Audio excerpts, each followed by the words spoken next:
Radhe Radhe. Hello दोस्तों, फिर से मैं न्यू रेसिपी लेके आ गई हूँ। तो ये क्या बनाया है उसको देखने के लिए आपको रेसिपी के एंड तक देखना पड़ेगा। तो चलिए बनाना शुरू करते हैं। यहाँ मैंने 1 and 1/4 कप राइस को रात को भिगो दिया था, अच्छे से वॉश करके ले लिया है। अब हम एक ग्राइंडर जार में सारे राइस को डालेंगे। आप लोग सोच रहे होंगे कि मैं क्या बनाने वाली हूँ, तो देखते जाए क्या बन रहा है। तो हमने यहाँ है ना 3/4 कप हम लेंगे ग्रेटेड किया हुआ कोकोनट। ये फ्रेश कोकोनट है। ओके, अब हम इसको ग्राइंड कर लेंगे, पानी नहीं डालेंगे। ग्राइंड कर लिया है। अब हम इसमें जरूरत के अनुसार पानी डालेंगे। ओके, और फिर से ग्राइंड कर लेंगे, स्मूथ पेस्ट बना के रेडी कर लेंगे। तो देखिए यही हमारा स्मूथ बेटर बन के रेडी हो गया है पेस्ट की तरह। तो इसको हम एक बाउल में निकालेंगे। तो हमारा ये राइस और कोकोनट का सारा बेटर बाउल में निकालने के बाद इसमें हम डालेंगे स्वाद के अनुसार सोल्ट। ओके, और अच्छे से मिक्स कर लेंगे।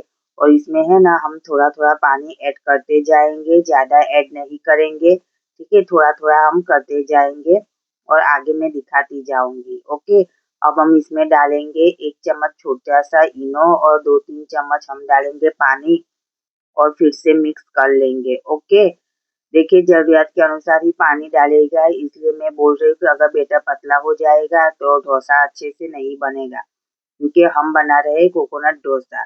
तो देखिए इसमें है ना हमने 1/3 कप जितना पानी डाला है और अच्छे से मिक्स कर लिया है। तो देखिए हमारा ये बेटर बन के रेडी हो गया है डोसा बनाने के लिए। अगर आप चाहे तो सारे वेजिटेबल डाल के चीला भी बना सकते हो। तो बेटर रेडी है। अब हम जाएंगे गैस की और गैस पे है ना हम डोसा तवे को गर्म करने के लिए रख देंगे। गैस का फ्लेम स्लो टू मीडियम रखेंगे। फ्यू ड्रॉप्स ऑयल का डालेंगे और तवे को हम ग्रीस कर लेंगे ऑयल से। अब हम इसमें है ना थोड़ा सा बेटर डालेंगे, 1 बड़ा चम्मच जितना, और गोल गोल राउंड राउंड हम है ना इसको फैला लेंगे। देखिए ज्यादा पतला और ज्यादा मोटा भी नहीं रखना है। ओके, अब हम इसको होने देंगे स्लो फ्लेम पे।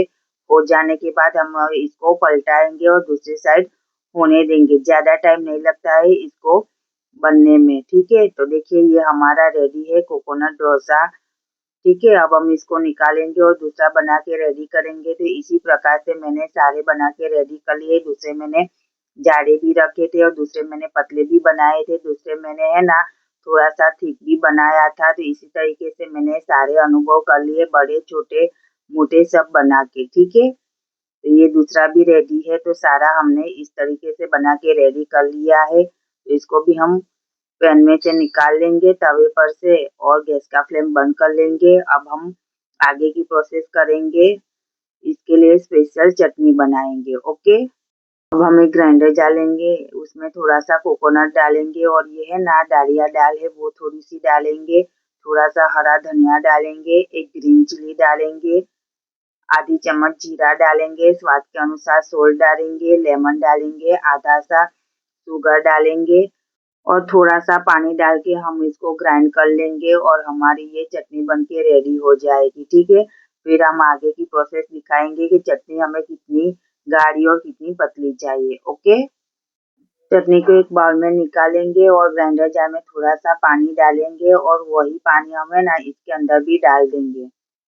चटनी आपको ठीक रखनी है या पतली रखनी है वो आपके चॉइस के अनुसार रख सकते हो। ओके, तो हमारी ये चटनी भी बन के रेडी है, चटपटी और स्पाइसी। ज़्यादा स्पाइसी नहीं बनाया है क्योंकि फिर बच्चे नहीं खाते हैं। ठीक है, तो हमारा सब कुछ रेडी है। तो देखिए टन टन गर्मा गर्म कोकोनट डोसा खाने के लिए रेडी है, वो भी चटनी के साथ। तो रेसिपी अच्छी लगे तो लाइक शेयर कमेंट और हमारे चैनल को सब्सक्राइब करना मत भूलिएगा। बाय बाय, क्वाहेरी, साई राम, जय श्री कृष्ण, ओम नमः शिवाय।